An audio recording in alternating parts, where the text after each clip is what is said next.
I'm going to show you how to craft a few different weapons in the game that are pretty good. Find these weapons and make them at the blacksmith, and then make sure they're sharpened up, and you'll find they're pretty effective. Obviously there are different weapons to use and your preference might vary. Swords are particularly good, for example. I'm going to show you 3 different weapons that I've found which you can upgrade and get nice bonuses from and give you a good attack capability. The first one of these is the Horseman's Pick, which you can get at Sushadol, which is in the second map, one of the first areas you go to. If you're in this spot here, if you go and have a look for the blacksmith, you'll find there's a recipe here. Now I'll show you another one that you can find earlier on in the game that you don't need to be in the second map for, so stick with me for that. But what we want to do is basically head over to the blacksmith in the outside area of Sushadol, and you're basically going to talk to him and then buy a recipe from him. There's a highly overlooked one here, which I wouldn't have thought would be that exciting. It doesn't sound particularly exciting if you scroll through, but if you go through his list of weapons, you'll find that there's a sketch for the Horseman's Pick. Now it's 428 groschen, so it's pretty expensive. It doesn't sound very exciting, apart from the fact that it's an axe with a sharp point on it as well.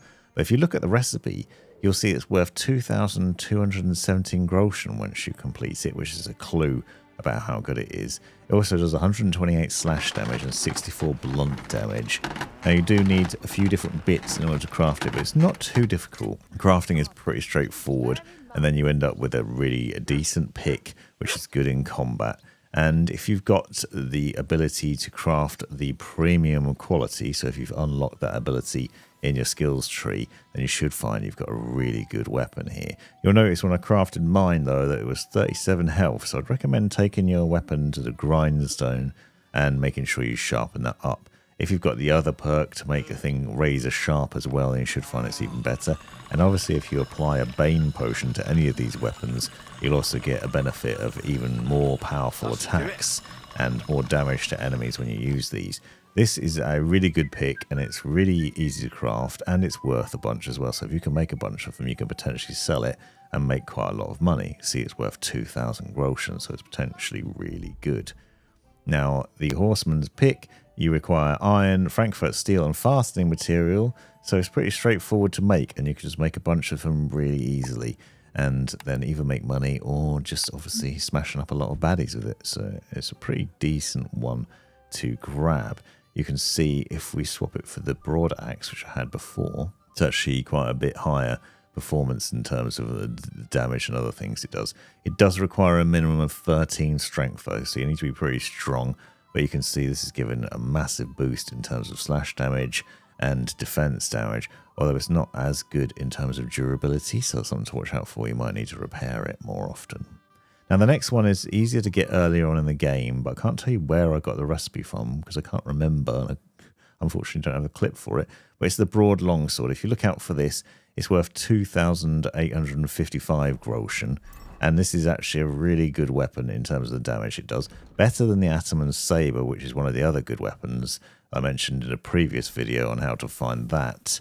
And what I found is that you just require a few bits. Now, if you buy up these bits from the blacksmith at Trusky Castle, you'll then be able to craft the broad longsword and then obviously make the most of that. So this is worth quite a lot of money. It does require quite a few different things in order to craft it, though. So it's a lot more parts than the pick was, for example. And again, what watch out for is when you've crafted it, seeing how much damage it will do. It's worth working on the blacksmith tree if you haven't already, so that you can make the best quality of these. So if you keep unlocking the perks in there, eventually you have the highest quality possible that you can craft. And as long as it's sharp, you should find it's worth the most amount of value. But you can see I've got Ataman Sabre and the broad longsword here. It's much better than the Ataman Sabre was, so it does significantly more stab damage, slash damage, and blunt damage, and it's better at defense. So overall, this is a better sword to use and worth unlocking and getting. So it's pretty easy and it's worth a lot, and you can then craft a bunch of them and sell them for a profit as well. Now, this is a bit spoilery, so stop if you wouldn't want to see that. But later on in the game, once you get Radzig's sword back from Trusky Castle, you can then do something with this as well that wasn't immediately obvious. So you're reacquiring Radzig's sword, which is obviously a main part of the game, but what I didn't realise is that you can actually reforge it. So on the face of it, Radzig's sword isn't that exciting. you'll see when you've got it, it's only 128 damage, which is not as good as the broad longsword that I've just shown you. So I thought this isn't great. But then I discovered in my crafting that as long as you've got 3 Toledo steel, you can actually reforge the sword and make it better. So I'd recommend looking out for blacksmiths around the world, because Toledo steel is a bit harder to find. But if you happen to come across some blacksmiths that are selling Toledo steel, this one's at Trusky Castle, for example. Then I found another one that was selling 8 of them, which is obviously a boon. Make sure you buy up the Toledo steel, because it's a bit harder to find. And when you get a bunch of it, it's worth taking, because you can then do stuff like this. So with 3 Toledo steel, you only need 3, you can craft Radzig's sword or recraft it.